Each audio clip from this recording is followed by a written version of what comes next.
provide some indicators that can be used to help make some trading decisions.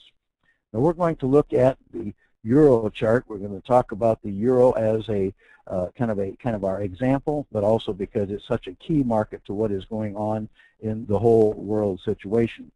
On the screen there, you will see that we have a 1-year chart of the Euro going back, to December 1st. Just a couple of things that you will note about that Euro, and you will see when you look at the Euro and whether you can trade this or not, is that we'll look at this obvious trend that we had way back, start of the year, nice trend up, fairly clear, some setbacks, but nice trend up. But since then, what we have had since then has kind of been very clear, at least seems clear when you look at a long-term chart and you look at it in hindsight. We have had some pressure from the top. We have a succession of lower highs and lower highs, lower highs. Well, I think pretty clear that shows up as long-term downtrend. So we're keeping within the perspective of a longer-term slide overall when we start from the big picture working to the downside. When you look at the arrows there, you can then determine, well, when you look at the bottom side, rather, when you look at here, you see, well, we had a low there, and we have a low here, and you'll see there we have the higher lows. Now, are we getting a shift to an uptrending type of situation, or are we in a situation where we are going to keep pressuring down? Right now, obviously, longer-term trend still is down until proven otherwise, although we can't necessarily go, flat out and say that, because in some cases we may wind up taking some losses that we really don't want to take because we want to get too stubborn.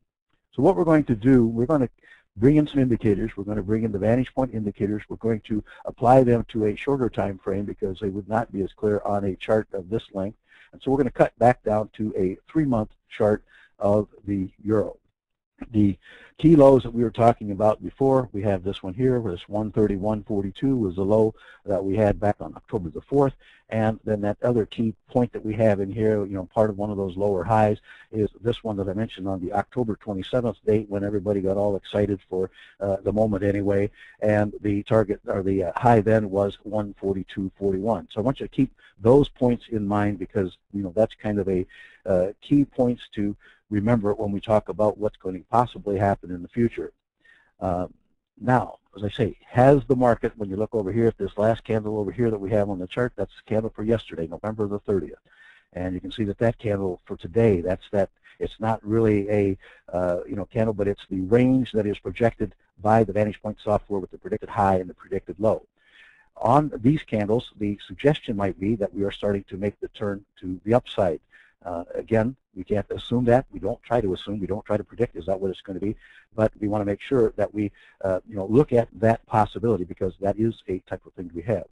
So now when you look at it, well, do we have in the situation here, do we have a tradable trend? Well, let's make a couple of little notations here and talk about whether we do or not.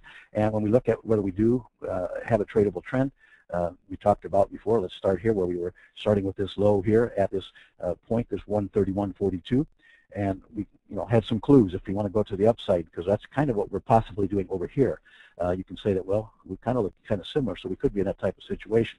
First thing you want to note about this, of course, is that when you have this spot right here, when you have that low, and look where we're at right here today, we are pretty close to that low when the price came down there. So that could bring us up, bring us some support, that we could use and could have that support coming into play to lift the market to the upside. Now, as we look at that, we can see that we need some more indicators. We need some more types of things to help because you can look at the charts, you can look at some clues here, you can say that there are certain things that we can talk about, but we need to have a few more indicators here to help us define the trends a little bit better and determine where we actually are going to enter the market. So we're going to add a couple of the Vantage Point indicators. We're going to add all three of the major ones that I use on a regular basis on the screen right here with the 3 indicators.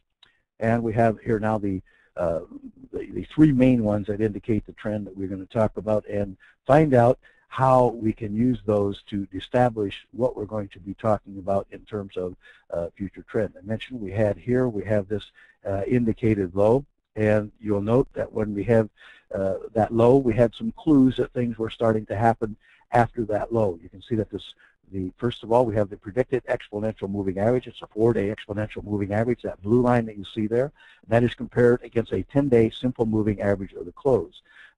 Fairly normal to expect that when in moving average strategies, when there's a crossover, it indicates a change in trend, and you look at the angle and see kind of which way should you be overall if you're looking at it from the standpoint, depending upon the length of the moving averages that you're trying to compare. In this case, you can note that we had the predicted exponential moving average, a shorter-term moving average, starting to move up well before the actual moving average. So you had an early alert that perhaps there was some kind of a basing action and the market was ready to move up. One other thing we probably should point out here in terms of this situation, in September we had the declining price type of situation, and then we have an increase in the predicted difference. The concept here is divergence. When you have divergence, you kind of want to look at oftentimes what the indicator tells you for momentum than what the actual price is showing you. Just to explain predicted difference a little bit, we've done this in previous webinars, but to explain it for those who may not be that familiar with it, it is an indication of momentum, is what's going on in the underlying market, what's happening to the trend, if it's strong or weak or whatever. You have two lines here. You have the blue line, that is a comparison of medium-term moving averages, predicted versus actual, and then you have the green line, that is a long-term moving average comparison. Those moving averages tend to come back and forth, depending upon the strength of the trend and the thrust of the market as it is moving forward.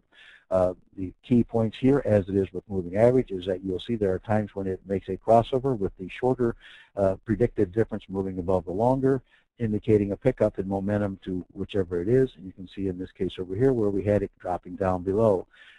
Frequently precedes what's going on in the market itself in terms of the direction. The last indicator that we should explain here also, just to we don't get too many arrows on the chart here to fool everybody, but this is the predicted neural index.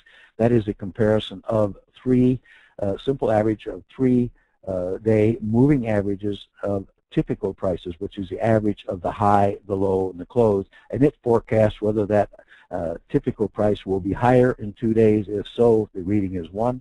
If it will be lower, the reading is 0. So it's a good short-term forecast for what's going to happen, like in the immediate days after you might want to enter a position. Now, just a couple of things when we look at what we had here. You can see that we saw this low here. Right here, we said, okay, we had this one. We had a turn to the high side in the PIMA, as we call it, the predicted exponential moving average, moved to the upside. We had the predicted differences moving to the upside, and we had the neural index at 1. So you had a series of indicators that came together to suggest that